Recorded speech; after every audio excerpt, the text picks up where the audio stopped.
Je m'appelle Isiaka Omar Sissé, je suis le manager associé du groupe Repère. Donc, je suis auditeur comptable de formation, entrepreneur et aussi formateur dans tout ce qui est question d'employabilité. Bon, le groupe Repère, c'est un rêve, d'accord, mais pour l'instant, nous avons une entité qui est en réalité opérationnelle, qui est Repère Formation. Donc, Repère se veut un groupe constitué de plusieurs entreprises, comme vous l'entendez, groupe. Donc, Repère Formation est une entité qui est dans le domaine de la formation. Formation sur tout ce qui est employabilité. Donc, quand vous entendez par employabilité, la recherche d'emploi, les formations professionnelles, surtout pratiques, pour permettre aux jeunes en réalité de pouvoir être opérationnels avant même d'aller à la quête de l'emploi. Et aussi tout ce qui est question d'entrepreneuriat. Ensuite, nous sommes tous ceux qui sont managers associés à Repère dans le cursus de l'expertise comptable. Donc, c'est pour vous dire qu'il y a d'autres ambitions, d'autres entreprises qui vont naître en fait dans le groupe, d'où le nom groupe Repère. Bon, disons que l'entrepreneuriat jeune aujourd'hui n'est plus une question de mode, parce que beaucoup pensent que c'est de la mode, mais en réalité, c'est devenu quelque chose d'indispensable à notre environnement, parce qu'il faut reconnaître aujourd'hui que la problématique de l'emploi est telle que sur le court terme, il faudrait forcément être aujourd'hui source d'emploi que de chercheur d'emploi. Mais en réalité, sur le long terme, les deux vont de pair. Nous ne pouvons pas traiter uniquement la question de l'entrepreneuriat et en laissant de côté aussi la question de l'emploi des jeunes. Parce que toute entreprise se veut sur le long terme en croissance et avoir une pérennité. Et qui parle de croissance parle aussi de ressources humaines.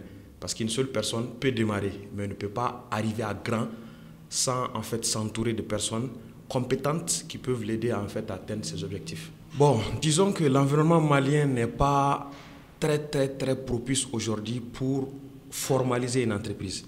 Il faut le reconnaître.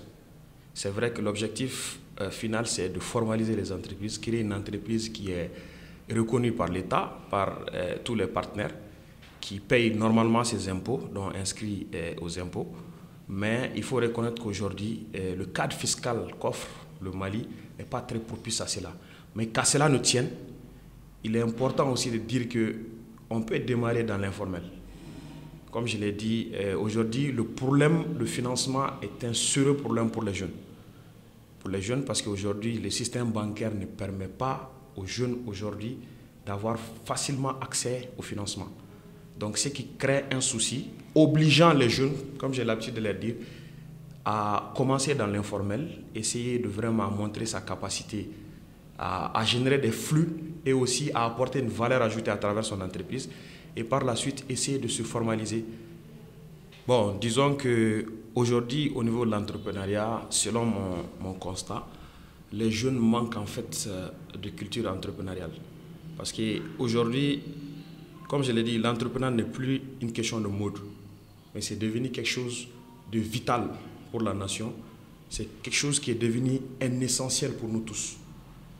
Parlant de là, il y a en réalité des compétences que tout jeune doit avoir pour être un bon entrepreneur. Parce que l'entrepreneuriat, ce n'est pas créer une entreprise et fermer juste après un petit temps.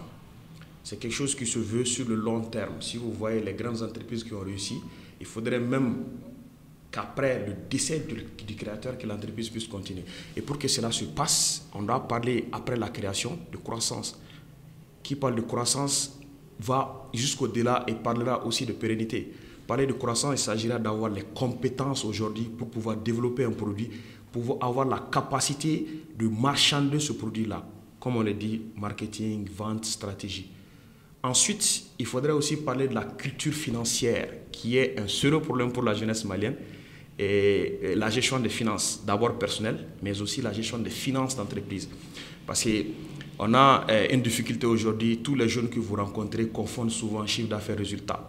Parce que quand on a une entreprise, ce qu'on vend n'est pas du tout en réalité même le résultat. Donc, il faudrait savoir faire la différence entre sa poche et la caisse de l'entreprise. Donc, ce sont ces compétences en réalité qui manquent à la jeunesse. Je les encourage beaucoup plus souvent, même avant de démarrer, à essayer de les acquérir. Parce que ces compétences sont indispensables à la croissance et à la pérennité des entreprises qu'ils vont créer.